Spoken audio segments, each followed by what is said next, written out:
Maingod to na naman sa inyong tanan dinha, mga kaigalaan diha sa Davao City Jail Annex. At salamat sa Ginoo nga makapadayon kita sa atong pagtuon sa pulong sa Ginoo niining atong serye o atong pagatakpan o tapuson kining mamubo na to nga serye sa pagkakontinto nga topiko karong nga udto. Ang akong basahon nga bersikulo niining udto mao ang Hebrehanon kapitulo 13 bersikulo 5 hangtod sa 6. Likayin ninyo ang paghigugma sa kwarta, hinuon pagkontinto kamo sa unsa na laynaa kaninyo. Tungod kay nagaingon ang Dios, dili ko gayud kamo biyaan ug dili ko gayud kamo pasagdan. Busa magmaisog kita sa pag-ingon. Ang Ginoo mao ang akong magtatabang, busa dili ako mahadlok unsa may mahimo sa tao kanako. Ang atong topiko niini nga udto mao ang pagkakontinto diha kay Kristo, contented in Christ. Kuhaon na to kini nga pagtulunan gikan sa Hebrehanon 13:5 ug 6 nga mo ako nang gibasa. Ang atong makit-an dinhi nga dunay sugo, dunay promesa saad ug dunay poy response, dunay poy sukli nga gihimo o himuon sa usa ka Kristohanon. So dinhi kita padayon o sa atong pagtuon meaning tulo ka punto: sugo, promisa o saad o sukli, response sa mga tumoluo. Ang pagkakontinto diha ni Kristo usa ka sugo. Kuman ingon sa bersikulo 5, likayin ninyo ang paghigugma sa kwarta, hinuon pagkontinto kamo sa unsa laynaa kaninyo. Usa kini ka direktang nga sugo gikan gyud sa baba sa Ginoo. Dili siya nag-ingon nga basin ganahan mo nga magkontinto o hunahunaon ninyo magkontinto. Pwede nga magkontinto kamo kun dili. Hinuon magkontinto kamo sa unsay naa kaninyo. Direkta nga kuman. Ang pagkadiskontinto sa una natong natun-an niini nga topiko niini nga serye, usa ka dako nga sala. O ang paghigugma sa kwarta, dako gyud nga problema tungod kay kini ang gamot sa tanan nga kalautan. Dili dautan ang kwarta, dili evil ang kwarta, pero ang paghigugma sa kwarta. Gani gusto sa Ginoo nga dili kita mo tubay niya na nga direksyon nga paghigugma sa kwarta. Atong tinguhaon nga atong pangunahuna nga atong mga kasing-kasing, aduna kitay klaro nga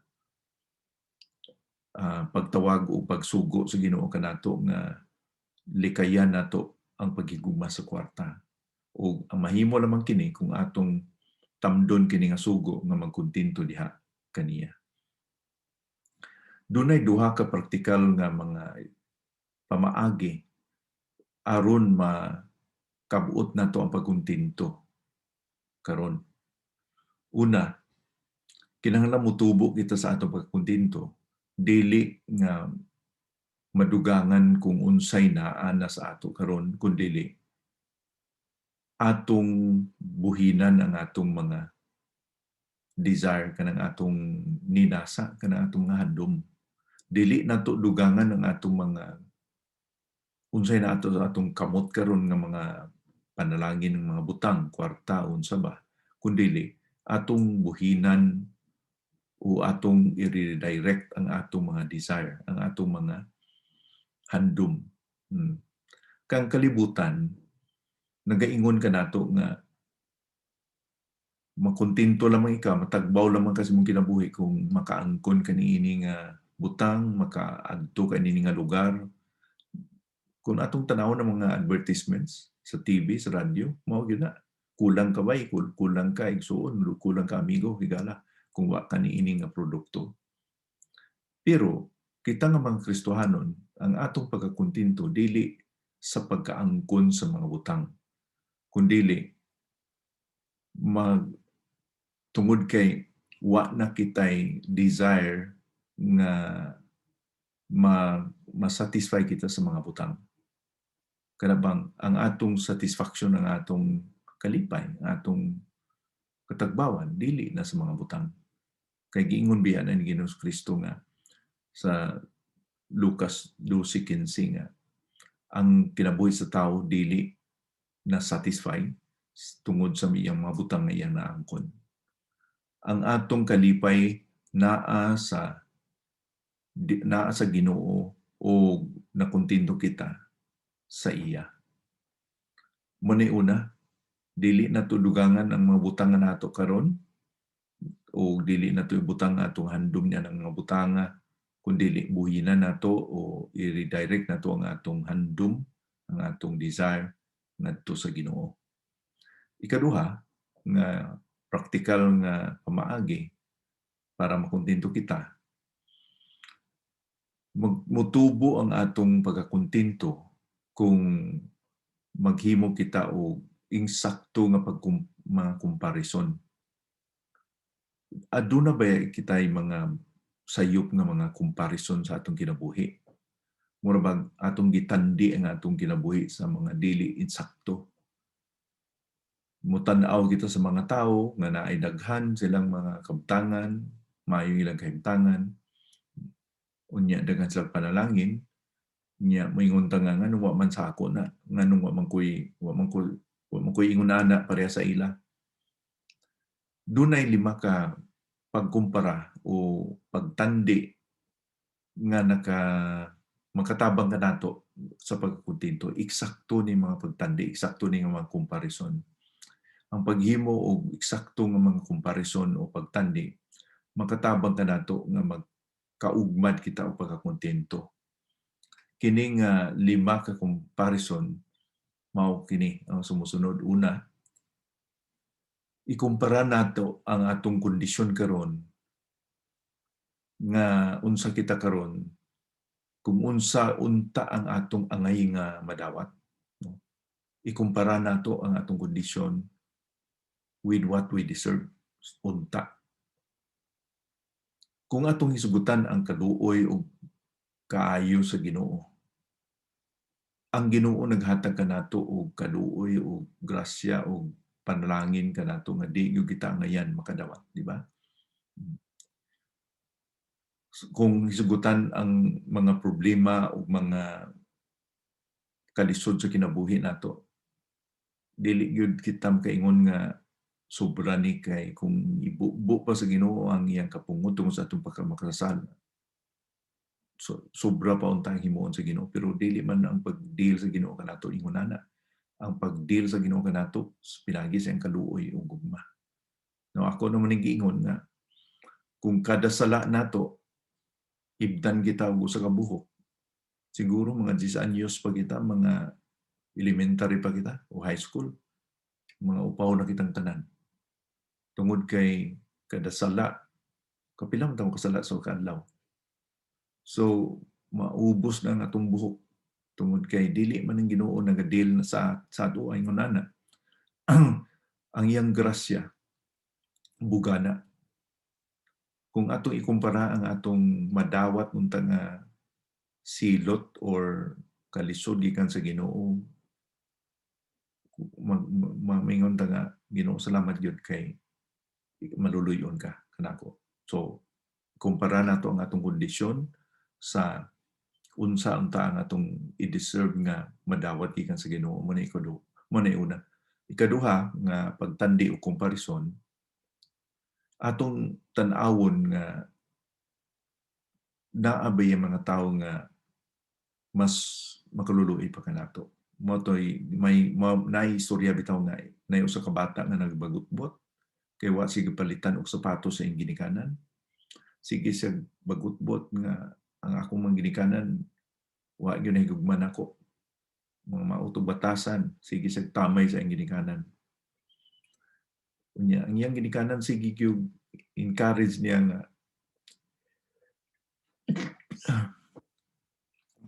nga dili man nga nagkulang kami sa imo anak. Wa lang gyud ka tanda-aw kun unsa nga mga putang, mga panalangin nga gihatag namo nimo. So sige sa bagutbot kay wa siya sapatos. Pagawas niya sa iyang balay, nakita niya ang usa ka bata nga nagkamangkaway tiil. Dito siya nakaingon nga, Ginoo salamat nga bisag wa ko'y sapatos, napakoy tiil. So ikumpara nato ang atong kahimtang sa mga tawo nga mas makaluluoy pa nato. Mao ni ang simple nga pagkumpara, no? Ikatulo, ikumpara nato ang atong kahimtangan sa kay Kristo sa dinhi pa sa kalibutan. Now, kung ikumpara nato ang atong kinabuhi sa dinhi pa si Kristo sa kalibutan, tanawon nato. Kinsa may natawo nato sa pasungan? Kinsa may natawo nato nga way lamping, way wa diha sa balay, wa sa hospital. Bisag unsa nato kalisod, naagay partira, naagay mananabang sa atong pagkatao. Ako wa man ko matawo sa hospital, naro ko sa balay. Pero ang akong ginikanan nagprepara rin tawag mga lamping, alkohol, unsa ba. Pero si Kristo natawo sa pasungan, baho nga lugar. Gitapis pa siya o linen clothes kana nga panapton mo na itapis sa mga taong patay sa ilang panahon, iputos. Ninduman niya sa Lazarus nga giputos siya og lino, mao tong masahi nga panapton. No? Siya nga natawo siya sa Nazareth nga usa ka lugar nga dili man popular, o iyang ginikanan mga panday, siya pud usa ka panday. Ingon niya nga ang mga lobo ug ang mga mananap may o ang mga langgam ay salag nga ilang mapuy-an, pero ang anak sa tawa gyud wa gyud nahot. So gitamay siya, panamas-tamasan siya, gilansan siya sa cross sa sala nga di naman yan nahimo. Kung ato ikumpara ang kahimtangan ni Kristo sa atong walingon, may nga grabe gyud ang iyang nahiaguman. Ang giingon pa ni Isaias diha sa Isaiah 52, versikulo 14, ang kanyang itsura, dili may tsura tungod sa gihimo sa mga Hudiyo sa panamas-tamasan siya. Diha po sa Matthew 26:56, unya gibiyaan siya sa iyang mga tinun-an o nangikya silang tanan. Ang iyang mga tinun-an wa nay mo gisalikway siya. Gani ko giagom kita og mga kalisdanan nga giluiban kita sa itong mga amigo, abandonar kita sa itong mga amigo. Si Kristo naka-experience po na sobra pa. Ikaupat, ikumpara nato ang atong kondisyon karon kaysa una. Ang imong kondisyon karon kaysa una. Now, kamo nga nakadawat ni Ginoong Kristo karon, ikumpara mo sa unang wala ka kadawat ni Kristo, dako yun atong pasalamatan. Kay kung wala ka pa nakailan ni Ginoong Kristo, walay direksyon nimong kinabuhi, mo kag gapnon nga gianod-anod ng taon sa baybayon sa balud, no? Kung asa ang hampak sa balud adto sab ikaw. Walay direksyon, pero karon makaingon ka nga salamat sa Ginoo kay nanakoy direksyon sa akong kinabuhi. O nanakoy meaning sa akong kinabuhi. Sa una, siguro ang imong kahulugan mao ng kwarta, mao ng butang sa kalibutan, mo na nakatintar sa imo. Kay abi nimo mo na makatag og tagbawan sa imong kinabuhi. Pero karon di na, no? Di na ka nadayaan sa panglingla sa yawa. Kay ingon ni Pablo diha sa 1 Timoteo 6, versikulo 7, ang tinuod sa pagkatao nato dinhi sa kalibutan, wala kita gidala, o kung mamatay kita, wala usab kita madala gikan sa kalibutan. Ang tanan ni kalibutan mahanaw. Maugunsa may ingon si Kristo sa Marcos 8, versikulo 36. Magunsa man kita kung maangkon nato ang kalibutan, pero maglaglag ang atong kalag sa impyerno. Mo na ikaupat, no? Lahi gyud kayo kung kita diha na sa Ginoong Kristo. Ang kalima, ikumpara nato nga atong kondisyon karon kung unsa ang atong palaabuton. Ang tinuod nga bahandi nato dili dinhi sa yuta, di ba? Ingon pa ni Ginoong Jesucristo sa Matthew 6 bersikulo 25, magtipon kamo ug bahandi nga dili makawat sa kawatan, dili makutkot og mananap, kung dili kini nahipasad sa langit ug wala na makakawat niini ug wala na makakuha niini. At atong ipunting ang atong pangunahuna sa mga butang nga langit nun, nga didto kita nagalingkod or may kasiguraduhan. So, kung ikumpara nato nga atong kahimtangan karon sa atong palabuton, makaingon kita nga no, wala dili ni kumpara. Mo nigingon po ni Pablo sa ikaduhang Korinto kapitulo 4 bersikulo 17 ug 18. Ingon niya nga, wala kita nagalanto sa mga butang ng kaliputanan, kaya ang tanang mga butang makita, lumalabay, pero ang mga butang na dili makita mo na ang maghangtod, maglungtad. So, diin mo kita tanaw sa mga butang nga umalagi lang, dili mo lungtad, o sa langit nun ng mga butang ng gisaad sa Ginoo kanato. Gani ingon si Pablo sa Kulusas 3, 1 ug 2. Busa tungod kay kamo na banhaw man ba ni Kristo, tinguhaan ninyo ang mga butang nga tuwa sa langit, ang dapit diin nagalingkod si Kristo sa tuo sa Dios. Isintro ninyo ang inyong mga hunahuna sa mga butang nga langit nun, dili sa mga butang nga kalibutanon. Kulusas 3, 1 ug 2. Diha pa sa bersikulo 3, ang inyong bag-o nga kinabuhi ginatago sa diha sa Dios uban kang Kristo. Uban ni Kristo. So atong matayan nga kining atong kinabuhi karon, libre kita sa mga tentasyon sa paghigugma sa mga butang ning kalibutana. No? Mo nang sugo sa Ginoo kanato. Sugo nga dili kita magahimong diskontentos, kundi magkontinto kita kung unsay naa sa atong kamot karon. Dili kita mahimagno kanato nga dili kita magpadayon sa atong kailibgon, no?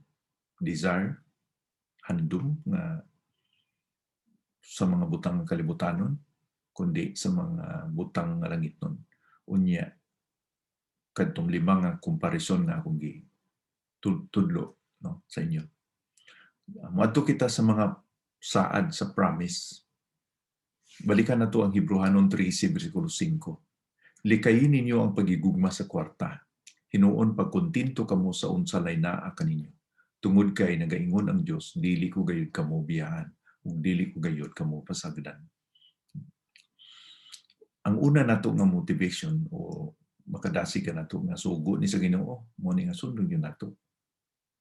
Pero dinhi sa versikulo 5 nga kung gibasa,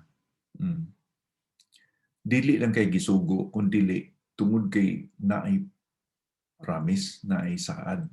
Unsa man na mo ni iyang giingon sa versikulo 5, dili ko gayud kamo biyaan ug dili ko gayud kamo pasagdan.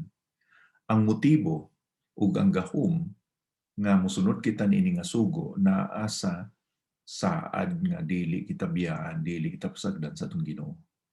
Sundon nato kini nga sugo tungod kay nagtuo kita sa iyang saad.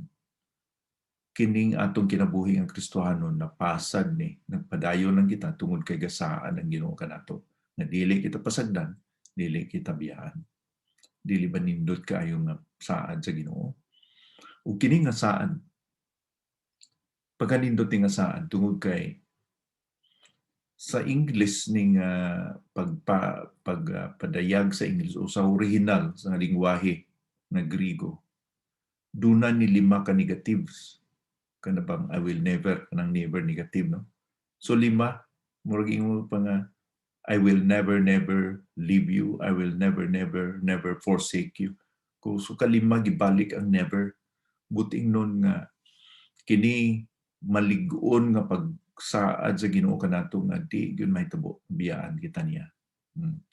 Mao ni ang usa sa pinakalig-on nga pagsaad sa Ginoo kanang gitawag nato nga negation sa English pa, the strongest negation sa Biblia nga hindi di gyud kita biyaan diha sa Ginoo. Never kalima ka beses nga iyang gisaad kanato. So makasalig kita sa saad sa Ginoo. Kay ang saad sa Ginoo wala na pasad sa pwedeng mahitabo, pwede pug mahitabo o di tungod kay dili man ambigos o dili ba nga mabalhinon ang kinaiya sa Dios. Kung nag-iingon sa Numeros 23 bersikulo 19, ang Dios dili sama sa tao, may gisulti bang Ginoo nga dili ang tumanon, magisaad bang Ginoo nga dili niya himuon.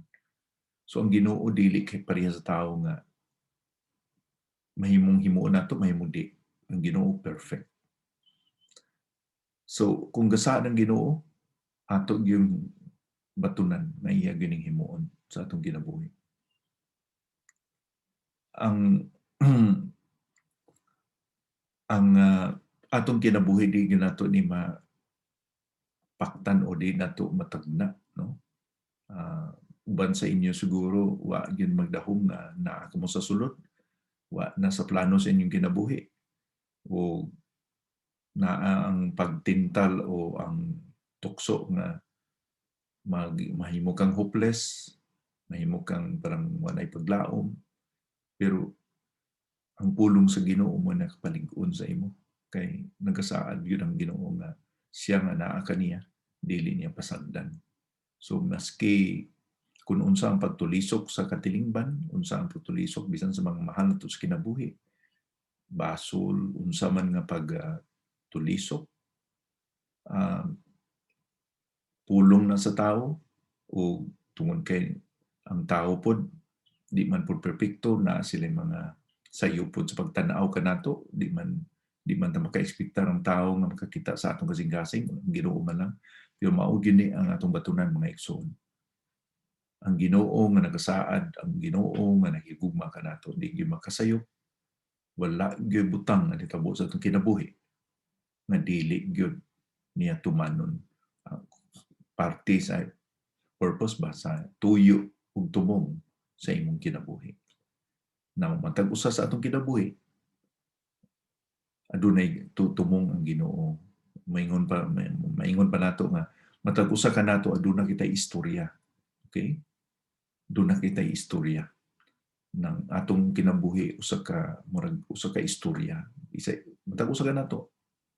Lain-lain kitag istorya pero the same author, ang Ginoo ang author.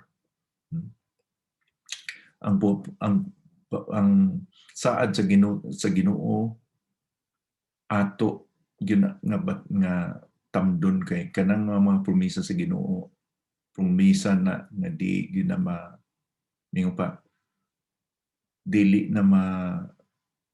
hindi mapapakop kung sa Tagalog pa.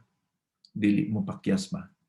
Sa ikaduhang Korinto 1:20 mo nigiingon ni Pablo, pinaagi kaniya ang tanang gisaad sa Dios na tuman.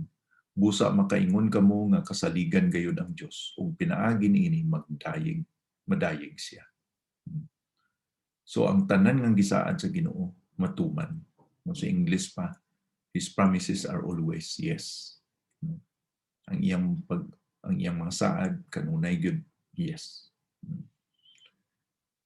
Nga ang simple nga kahulugan nga sa kay Ginoong Kristo, diha kang Ginoong Kristo, matuman gyud ang atong mga saad. Tanan mga saad sa Ginoo ato kana diha kay Kristo. Dunay panahon siguro nga mo na kung giingon forsaken ka, nabang gisalikway ka, abandonar ka, no? Pero ingon din sa Hebreanon 13 bersikulo 5 nga di gud ka mo biyaan unay saan sa Ginoo. Si Kristo lang yun ang nagaingon nga, my God, why have you forsaken me? Magbiyaan siya sa Ginoo, murag giabandonar siya sa Ginoo sa dito sa cross. Ug kay bago kita sa rason niya, tungod kay gidala ni Ginoong Kristo ang tanan ng sala sa iyang lawas niadtong panahon. So gisilutan siya samahan. Ang pagtan-aw samahan kaniya dito sa cross, siya ang sakripisyo. Siya parang siya nahimong sala o kay lisod man silutan samahan kung ang pagtan-aw niya kay Kristo dito sa krus, anak siya. Kundi ang pagtan-aw ni Kristo Jesus, sa Ginoong Amahan sa kay Kristo Jesus dito sa krus, kasalanan siya. Muna ingon sa ikaduhang Korinto 5, versikulo 21. Siya nga walay sala, nahimong sala para kanato.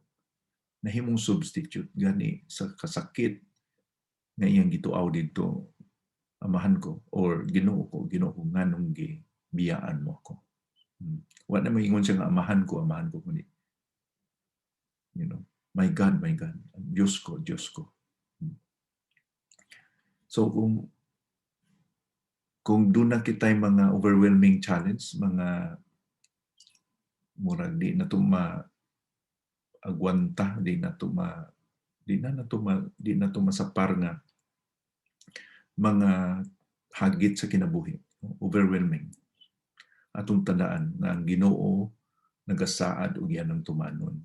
Pareha po ni sa experience ni Josue, sa bag-o pa siya mi sulod sa promised land, aron buntugon, aron papawaon ang mga tribo. Gisaaran siya sa Ginoo, pinagi kay sa giingon sa Ginoo sa Josue kapitulo 1, bersikulo 5 ug 6. Walay makapildi kanimo sa tibuok mong kinabuhi. Magauban ako kanimo sama sa akong paguban kay Moises. Dili ko ikaw biyaan o pasagdan. Lig-una ang imong kaugalingon ug magmaisugon kay ikaw ang mangulo ni ining katawhan sa pagpanag-iya sa yuta nga akong gisaad sa ilang mga katigulangan. So si Josue, ang iyang mga sakop dili mga trained nga mga sundalo, mga wala siya army. Pero na si Ginoo. Mingon sa Ginoo, di ko pasagdan. Madinalagon yung kapirmi. Giyon sa niya pagdaog ang Jericho nga walled city. Taas kayong pader. Lakat lang sila og 7 ka adlaw. Way tingog-tingog. Libot sa syudad. Unom.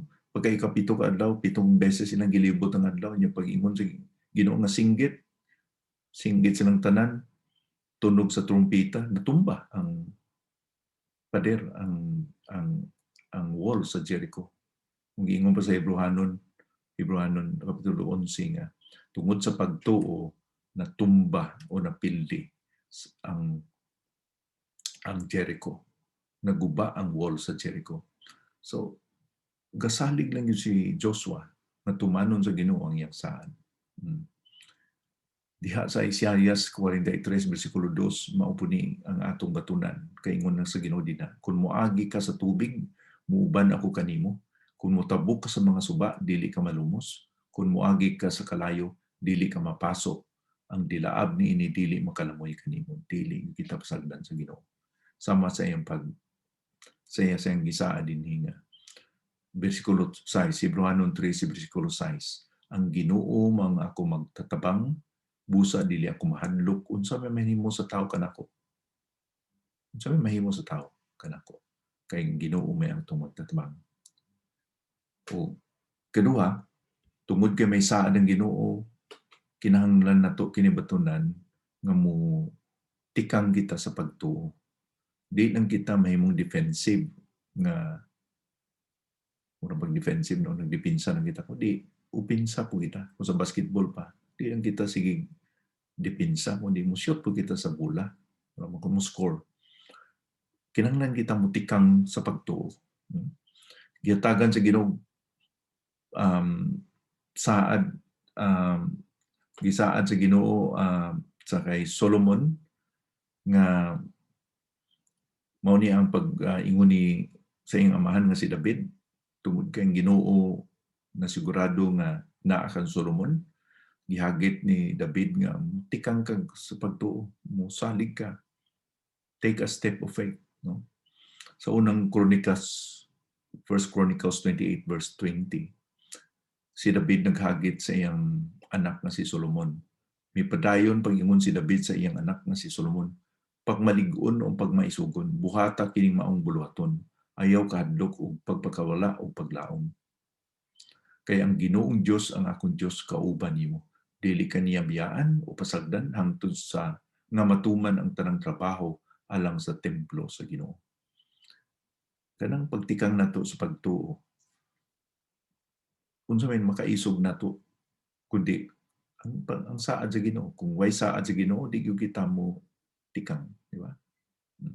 Di gyud kita mo tikang, di nato pangunahan ang Ginoo.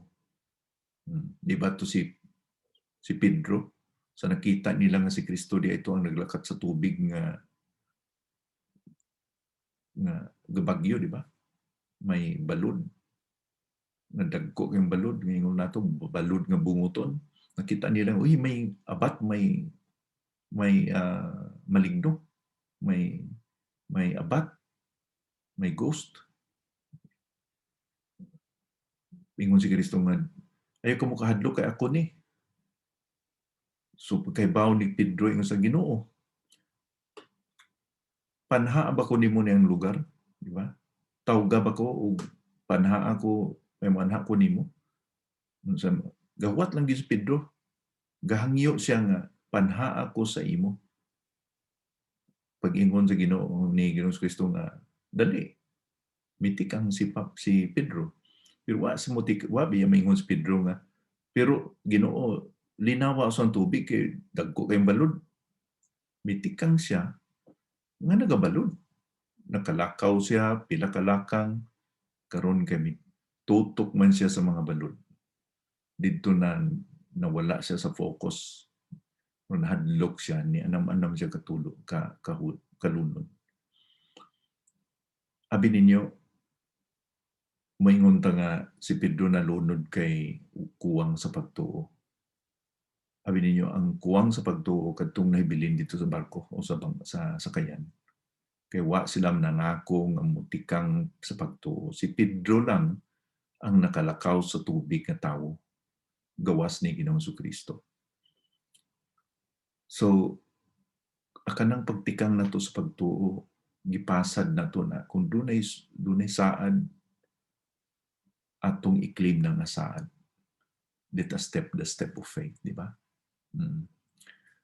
Ang kung kinahanglan nato ang saad sa Ginoo, kung ang pagsunod sa Ginoo costly.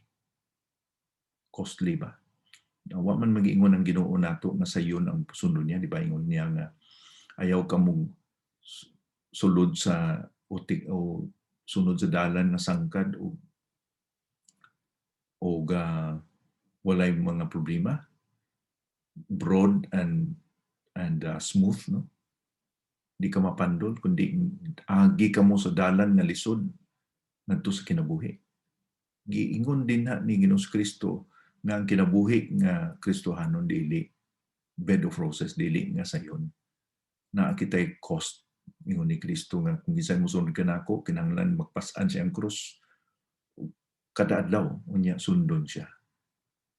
Naagi cost ang pagsunod ni Ginoong Kristo. Ang atong kaluwasan walay cost kanato. Pero ang pagsunod niya bilang atong Lord, atong galon, costly. It cost our life, di ba? Diha sa Hebrehanon 10:34, ang background din sa Hebrews nga ito gibasa. Naluoy usab kamo sa inyong isig kamo tumutuo nga gipriso, bisan giilugan kamo sa inyong mga kabtangan, gidawat ninyo kini nga mga kalipay tungod kay nasayra ninyo nga aduna pa kamoy kikuptan nga mas maayo o mulungtad nga walay katapusan. So bisag unsay kining mga Kristohanon nga gisulatan sa nagsulat sa Hebrehanon, kining mga Kristohanon gilutos ni sila, gipriso, giilugan sila mga kabtangan tungod sa ilang pagkakristohanon. Pero ingon dinhi nga kalipay sila tungod kay naa sila una nga paabuton nila sa unahan, di ba? So gitagan kita mga saad sa Ginoo para kita magmaisog to count the cost.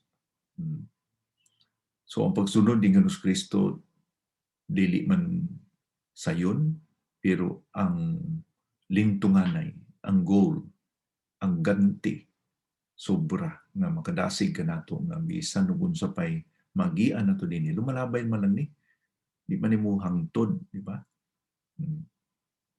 Ang Ginoo nagasaad kanato nga naay ganti sa tanan nga mo sunod kaniya, di ba? Adunay 5 ka kuruna, what time na mo discuss karong panahon na. Adunay 5 ka kuruna nga nga papaabot sa mga Kristohanon.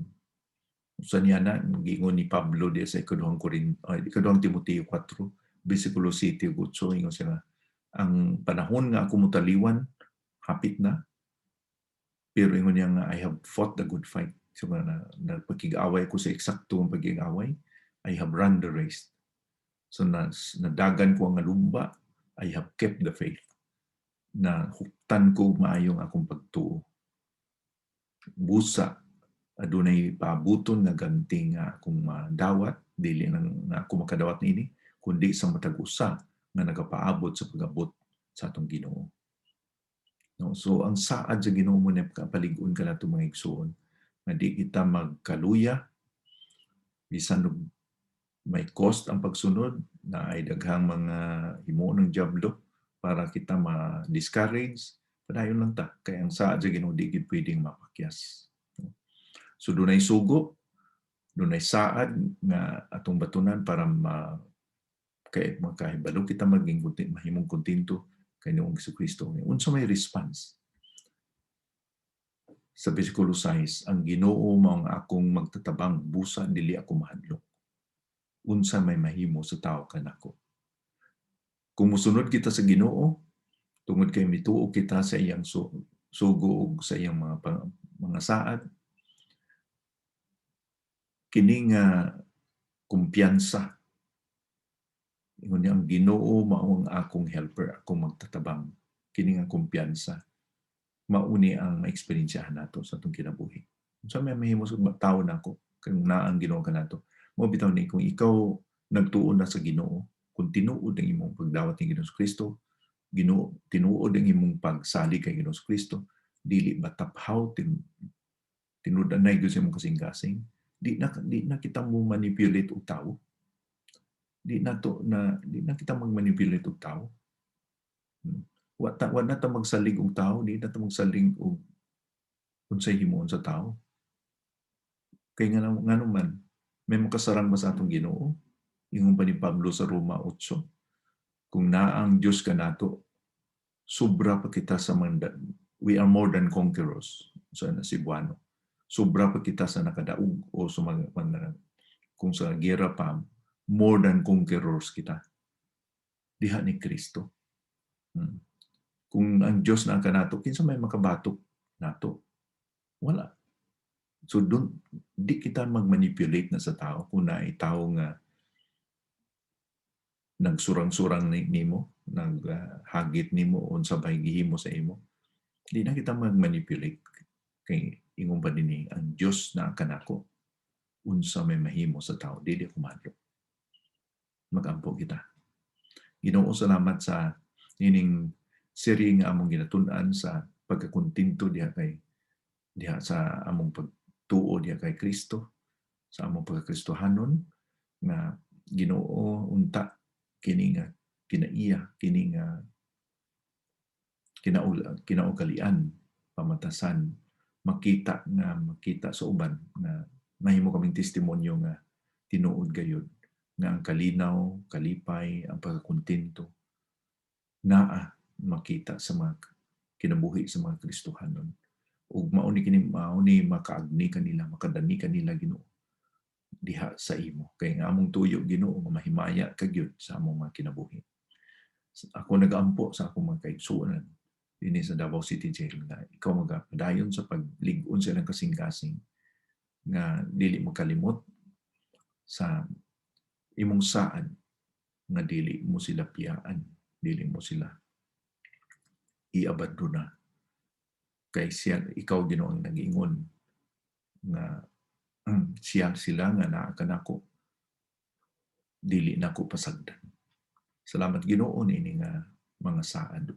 Unta kini makadasig mo tabang ka namo nga dili kami Lord magpadalasad mga lingla sa yawa. Salamat sa kadalagan diha kay Kristo. Sa iyang ngalan namo gining tanang giampo. Amen.